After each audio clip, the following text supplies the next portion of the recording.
Hello everyone. आज अपन determinant के question solve करेंगे। ठीक है, तो पिछले वाले वीडियो में अपन लोगों ने जो डिटर्मिनेंट्स की प्रॉपर्टीज होती हैं वो अपन ने डिस्कस की थी, और एक डिटर्मिनेंट को कैसे सॉल्व किया जाता है वो किया था। तो आज अपन सबसे पहले एक सिंपल से डिटर्मिनेंट को लेके नॉर्मल प्रोसेस जो होती है एक डिटर्मिनेंट को सॉल्व करने की, उसको सीखेंगे। फिर उसके बाद उस डिटर्मिनेंट में संख्याएं कैसे लगाई जाती हैं फिर उसको सीखेंगे। ठीक है, तो सबसे पहले मैंने एक डिटर्मिनेंट को सॉल्व करने का तरीका बताया था। आप किसी भी पंक्ति या किसी भी कॉलम को विस्तार कर सकते हैं, चाहे ये हो चाहे ये हो, चाहे ये कॉलम हो ये हो ये हो। जनरली अपन लोग कॉलम का विस्तार करते हैं, तो आप लिखोगे C1 का विस्तार करने पर। ठीक है, मैंने आपको आइडिया बताया था कि कैसे जब अपन दो लेंगे तो ये वाला और ये वाला क्या है, कट जाएगा, तो बचेगा क्या अपना 2। ठीक है, 2 डिटर्मिनेंट 6 8 8 10। ठीक है, फिर क्योंकि कॉलम का विस्तार कर रहे हैं अपन, कॉलम का विस्तार करेंगे तो फिर लेंगे क्या, माइनस।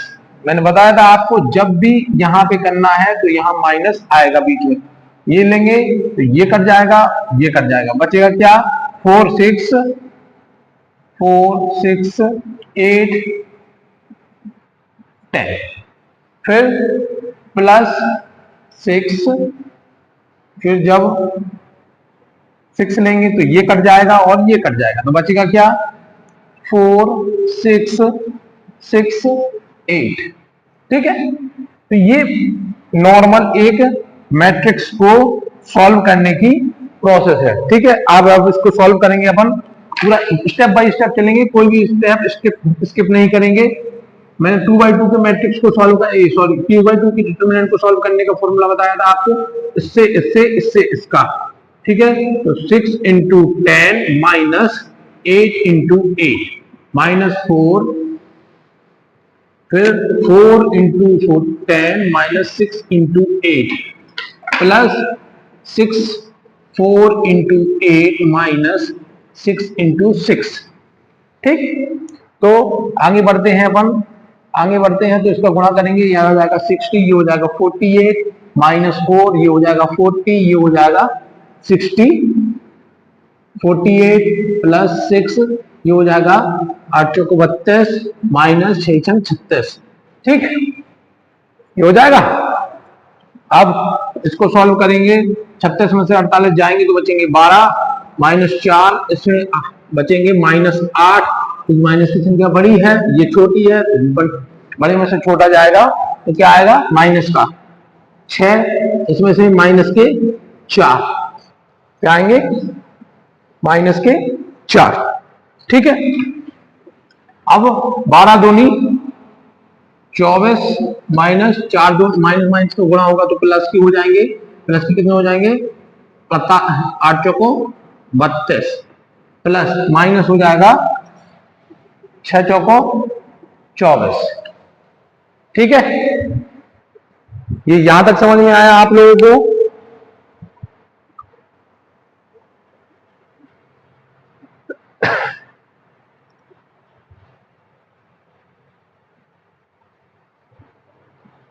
कहीं कुछ गलत हो गया क्या? 60 8 8 64, सॉरी यहाँ पे अपन गलत कर गए हैं। देखें 8 यहाँ पे क्या आ जाएगा 44।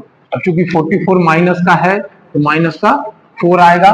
ठीक है, माइनस का 4 आएगा तो ये माइनस के 24 हो जाएंगे। ठीक है, और भी कहीं गलत किया गया 36 4 8 चौको 32 32 4 36। ठीक है, और कहीं गलत किया गया 40 48। ठीक है, 48 माइनस 8 माइनस माइनस हो जाएगा प्लस ठीक है, ये हो जाएगा -4, ये हो जाएगा -4, ठीक है, तो सही चल रहा है अपना, है ना। तो ये हो जाएगा, ये हो जाएगा -8, ठीक है, और ये -8 और -14 हो जाएंगे -32 प्लस 32 इक्वल टू हो जाएगा आपका 0, ठीक है। तो आपने देखा कि इसका आंसर क्या आया, 0। ये तो अपन ने सिंपल एक प्रोसेस है जिससे अपन ने ये सॉल्व किया कि जब एक डिटरमिनेंट को सॉल्व करते हैं तो आपको ये प्रोसेस पूरी फॉलो करनी है, ठीक है। ये तो हो गया, एक सिंपल सा था। अब यदि इसी में कॉम्प्लेक्स टर्म आ जाते, जैसे बड़ी बड़ी संख्या आ जाती, जैसे 8 की जगह 108 आ जाता, 10 की जगह 110 आ जाता, तो कैलकुलेशन थोड़ी सी जटिल हो जाती, ठीक है। तो इसी कैलकुलेशन को जटिल करने के लिए, सॉरी, इसी जटिल कैलकुलेशन को सिंपल करने के लिए हम लगाते हैं इस पे क्या, संक्रियाएं, ठीक है। तो ये तो आपका एक टोटल वो हो गया कि आपने सिंपल उसका विस्तार किया और विस्तार करने पे आपका 0 आया। क्योंकि पिछले वाले वीडियो में ये आप समझ में आ गया, ये आपका 0 आंसर आ गया, ठीक है। अब क्योंकि पिछले वाले वीडियो में मैंने आपको क्या बताया था, कुछ प्रॉपर्टियां बताई थी, उस प्रॉपर्टियों के आधार पर अपन को सॉल्व करना। अब इसमें अपन संक्रियाएं लगाना सीखते हैं। संक्रियाएं कैसे लगाई जाती हैं एक मैट्रिक्स में, ये सिंपल वाला है, मैं और भी वो कराऊंगा। मैं इसमें सिर्फ आपको खाली ये सिखा रहा हूं कि इसमें संक्रियाएं लगती कैसे हैं, ठीक है। अब देखिए, संक्रियाएं लगाने का पर्पज मैंने आपको समझा दिया कि जो भी डिटर्मिनेंट है उसकी कॉम्प्लेक्सिटी को सिंपल करने की प्रोसेस संक्रिया लगाना पड़ता है, ठीक है। अब इसमें कैसे लगाएंगे, तो उसका लगाते कैसे हैं, अब देखिए, अपन को मालूम है इसका आंसर 0 आना है, ठीक है, 0 आना है। तो या तो संक्रिया लगा के लगाएंगे, आप इस प्रकार से संक्रिया लगाएं कि इसके जो कॉम्प्लेक्स टर्म है वो सिंप्लीफाई हो जाए।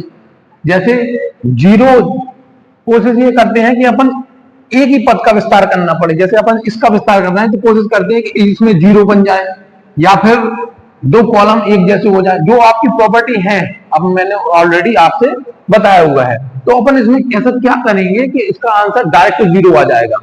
देखें, अब इसमें अपन ये सोचे हैं कि यदि मैं इस वाले कॉलम में 2 का गुणा कर दूं, ठीक है, और इसको इससे घटा दूं, ठीक है। अब देखो, पहली संख्या लगाता हूं मैं, है ना, पहली संख्या लगाता हूं कि जिसमें चेंज करना है उसको पहले लिखना है, ठीक है, C2 इंप्लाइज, ठीक है, जिसमें करना है उसको, देखो यहां जो लिखा रहेगा उसमें चेंज होगा, ठीक है। फिर इसमें क्या करना है, 2 का गुणा करना है, तो इसमें अपन ने ऐसा 2 का गुणा कर दिया। मैं आपको एक स्टेप बाय स्टेप बता रहा हूं, इसलिए बता रहा हूं क्योंकि आपको फिर बाद में समझ में नहीं आएगा। लेकिन जब आप धीरे धीरे प्रो हो जाएंगे, एकदम से समझ में आने लगेगा आपको, तो आप एकदम से एक साथ सारी संक्रियाएं एक साथ लगा दोगे। मैं धीरे धीरे करके आपको समझा रहा हूं, ठीक है। C2 इक्वल टू 2C2, तो फिर अपना अगला मैट्रिक्स हो जाएगा 2 4 6, 2 का गुणा C2 में। तो भाई, जब मैंने आपको एक प्रॉपर्टी बताई थी कि जब भी आप किसी भी डिटरमिनेंट में पंक्ति या कॉलम में गुणा करते हैं तो उसके सारे अवयवों में गुणा होता है। तो सारे अवयव कौन है, C2, 4 इंटू 2, 6 इंटू 2, 8 इंटू 2, ये हो जाएगा 6 8 10। इसको आगे लिखेंगे अपन 2 4 6, ये हो जाएगा 8, ये हो जाएगा 12, ये हो जाएगा 16, 6 8 10, ठीक है। यहां तक समझ में आया। अब जब यहां तक समझ में आ गया है तो अब मैं इसको यहां लिख रहा हूं, ठीक है। अब इसमें देखो, आप देख सकते हो कि यदि मैं इसको इससे घटा दूं, इसको सॉरी इस वाले से इसको घटा दूं, तो यहां पे देखिए क्या है, 6 में से 8 घटेगा 2, 8 में से 12 घटेंगे 4, और 10 में से 11 16 घटेंगे, तो इसी की कॉलम आ जाएगा। देखिए संक्रिया, देखिए संक्रिया देखना, है ना। C2 implies change. ठीक है, अब क्या करना है, C2 माइनस C1, ये संक्रिया लगाई अपन ने इसमें। ठीक है, तो आप डायरेक्ट नहीं लिखना, डायरेक्ट लिखो, अगर मैंने डायरेक्ट लिख दिया तो आप कंफ्यूज हो जाएंगे। 2 4 6 8 माइनस 6 12 माइनस 8 और 16 माइनस 10, 6 8 10। ठीक है, मैं आपको समझाने के लिए ये पूरा बता रहा हूं, आपको डायरेक्ट लिखना है। जब आप ये लगाओगे तो इसका डायरेक्ट आपको, जैसे 8 में 6 गई 2, 12 में से 8 गई 10, 13 में, आप ये ऐसा भी लिख सकते हैं। लेकिन जब आप, क्या है, अपन को टाइम भी सेव करना है, एक ही क्वेश्चन में अपन को ज्यादा टाइम नहीं देना है। ठीक है, एक ही क्वेश्चन में ज्यादा टाइम नहीं, ज्यादा लंबा लिखोगे तो ज्यादा टाइम लगेगा। इसलिए जब आप ये लगाने में प्रो हो जाएंगे, मतलब अच्छे से बनने लगेगा आपसे, तो आप डायरेक्ट लिखेंगे। ठीक है ना। अब देखें, 2 4 6, 8 में से 6 गई 2, 12 में से 4 गई 4, 16 में से 8 गई 6, 6 8 10।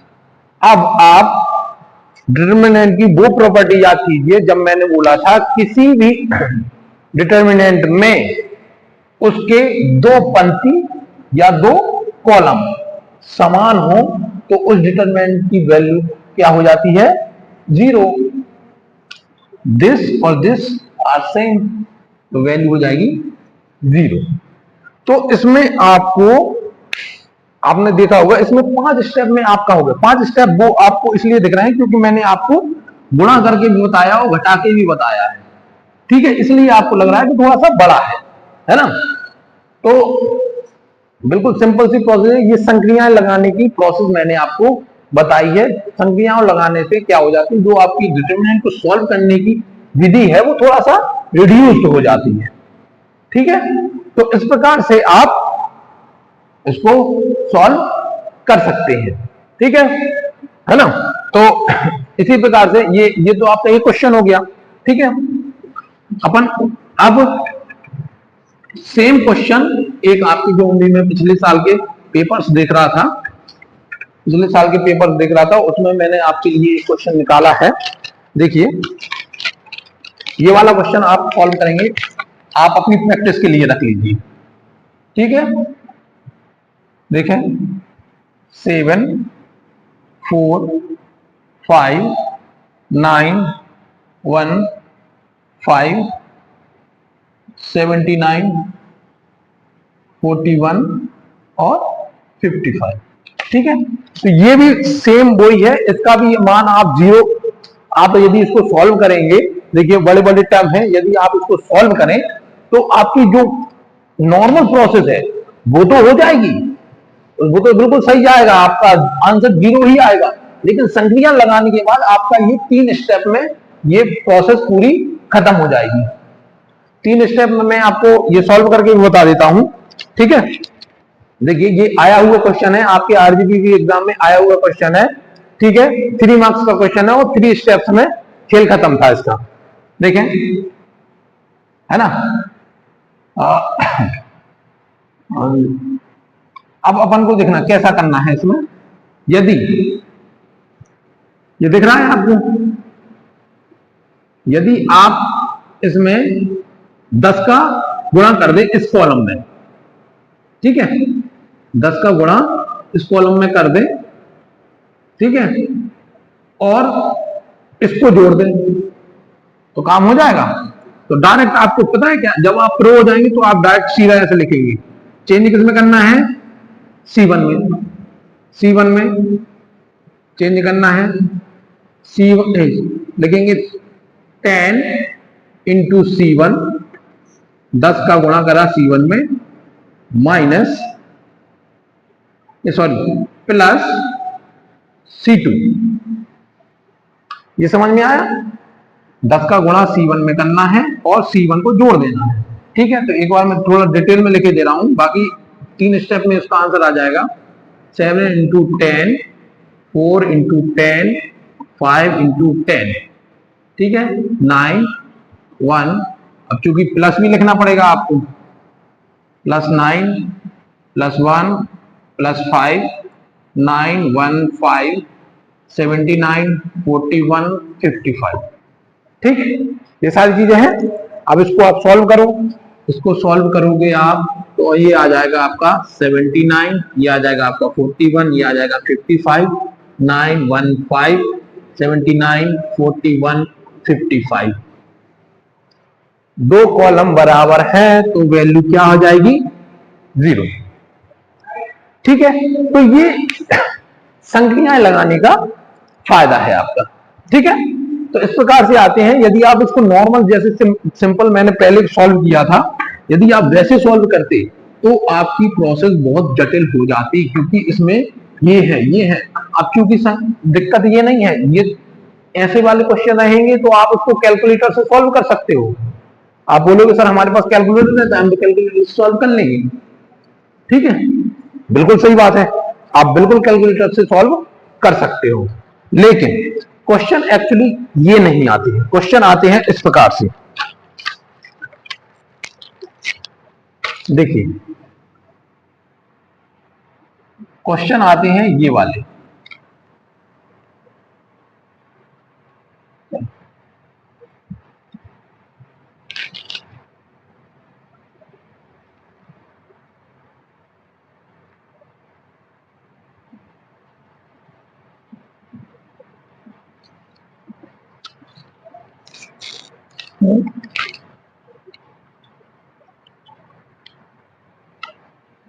a minus B, B minus C और सी माइनस ए, ये वाला क्वेश्चन प्रूव दैट। ठीक है, इसके बराबर ये होता है, ये आपको सिद्ध करना है। ठीक है, ये वाला क्वेश्चन पिछले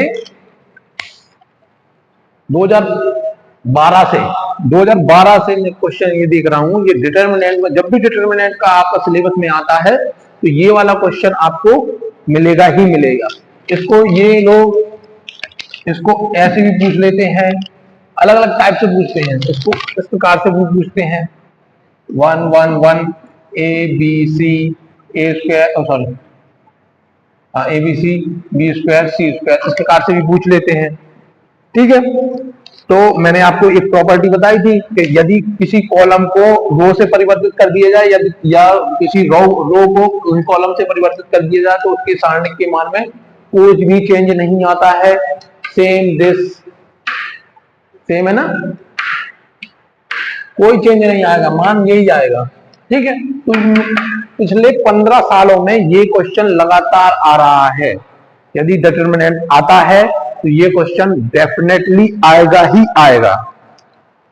ठीक है, तो इस प्रकार के क्वेश्चनों को आप किस प्रकार सॉल्व करेंगे ये अपन को देखना है। ठीक है ना, तो इस प्रकार के क्वेश्चन कैसे सॉल्व करेंगे अपन को इस प्रकार से देखना है। ठीक है,